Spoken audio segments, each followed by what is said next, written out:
Oke, halo, assalamualaikum Mas Fadil. Bagaimana kabarnya? Alhamdulillah baik.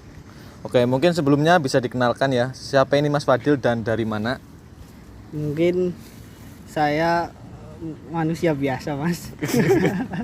Nggak, ini kebetulan Mas Tito ini kemarin ngontek saya untuk ada tugas ya, Mas. Iya, benar sekali. Saya dari Satuan Pelajar dan Mahasiswa Pemuda Pancasila yang berbackground Pemuda Pancasila, namun saya di bagian akademis pelajar dan mahasiswa.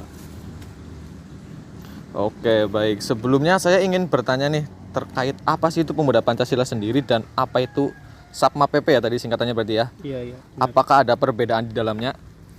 Pemuda Pancasila itu dibentuk oleh A.H. Nasution waktu itu untuk memperkuat sipil dalam bidang militeran. Nah, karena organisasi Pemuda Pancasila itu semi militer, maka seragamnya itu doreng tapi agak ke oren gitu. Pemuda Pancasila, kemudian ada Koti, Komando Inti itu yang seragamnya doreng full seperti tentara, itu tugasnya lebih ke keamanan yang sangat ketat. Kemudian ada Sri Kandi. Sri Kandi itu Pemuda Pancasila yang perempuan. Kemudian ada Sapma. Sapma dan Pemuda Pancasila itu satu rahim. Cuma beda ada ART-nya atau aturannya, karena anggota kita itu dari SMP sampai S3 mungkin sampai yang berpelajar gitu. Oke, berarti di dalamnya semua pelajar semua ya? Iya, karena ada ART seperti itu, pelajar mahasiswa. Kalau untuk tugasnya sendiri Sapma itu apa? Tugas Sapma sebenarnya mengembalikan nilai-nilai Pancasila yang udah mulai luntur. Lebih menekankan itu sih, kayak kita diskusi tentang Pancasila, kemanusiaan, ketuhanan, persatuan, dan kita lebih mengedepankan tentang keorganisasian dan kemanusiaan dan mufakat. Oke, berarti Mas Fadil ini selaku mahasiswa yang bergerak di bidang organisasi masyarakat ya? Iya. Tapi ini langsung ke topik intinya aja ya. Iya. Ada nggak sih peranan di Sapma PP sendiri itu yang berperan dalam proses peningkatan pendidikan multikultural? Oh, Pemuda Pancasila pasti multikultural, pasti itu, karena kita membawa Pancasila sih, Bhinneka Tunggal Ika itu kan udah jelas di situ multikultural, multi banyak kultur budaya, ya pasti itu. Kalau contoh-contohnya ada nggak kegiatannya seperti apa aja kayak gitu?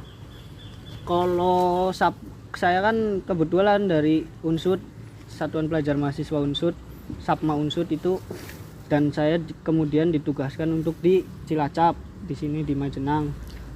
Kalau kegiatan buat dari Sapma Unsud sendiri sih udah banyak, kayak bakti sosial, kemudian jaga-jaga tempat-tempat ibadah, terus banyaklah kegiatan sosial. Kalau di Majenang sendiri kemarin kebetulan alhamdulillah tanggal 2 itu ada bakti berbagi beras dari pusat, langsung dari Sapma pusat itu 190 kakak full satu desa yang terkena wabah banjir.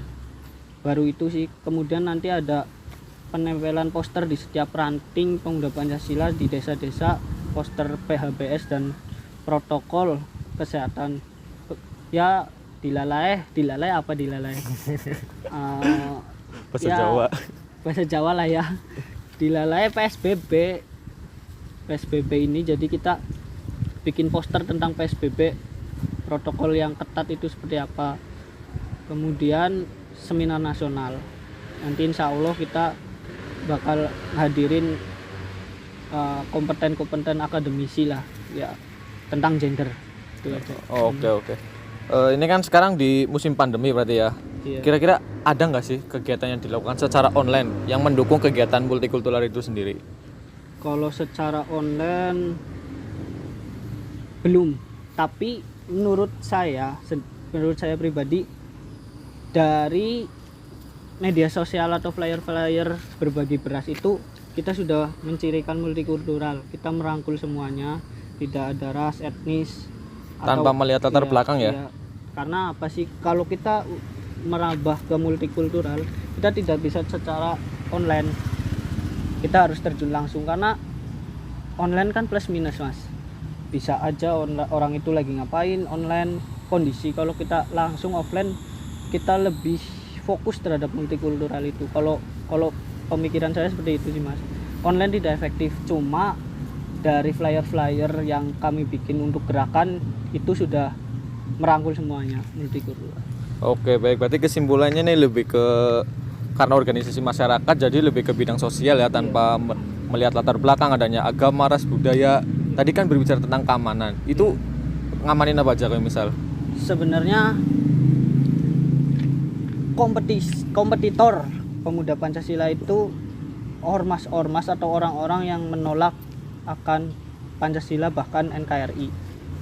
Mungkin keamanan di sini kita lebih menjaga kedaulatan Republik Indonesia dari segi bukan militer, sipil, dari sipil, karena kita sipil yang berjiwa kemiliteran menjaga lebih ketat itu dari pemuda Pancasilanya. Kalau Sapmanya kita lebih menekankan teori-teori tentang Pancasila sendiri, NKRI itu seperti apa, harus seperti apa gitu. Oke, kalau misal aku pernah lihat itu ada yang namanya pengamanan kayak gereja itu kan suatu bentuk proses multikultural juga ya. Tapi itu berlaku di PP aja atau di Sapma juga ada?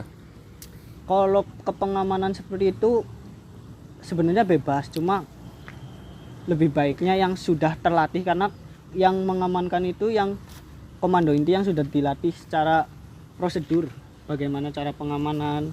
Kalau ingin Sapma ikut bisa ikut, cuma waktu itu kebetulan lagi mengurusi berbagi beras, dan waktu Natal itu kami juga berbagi beras ke orang-orang non-Islam atau yang berhubungan dengan Natal itu Nasrani, seperti itu Mas. Kita bagi-bagi berkah Natal lah. Oke, baik. Mungkin itu aja ya Mas Fadil ya. Sebelumnya terima kasih buat percakapan sedikitnya tentang tadi ada PP Sapma khususnya di bidang pendidikan multikultural.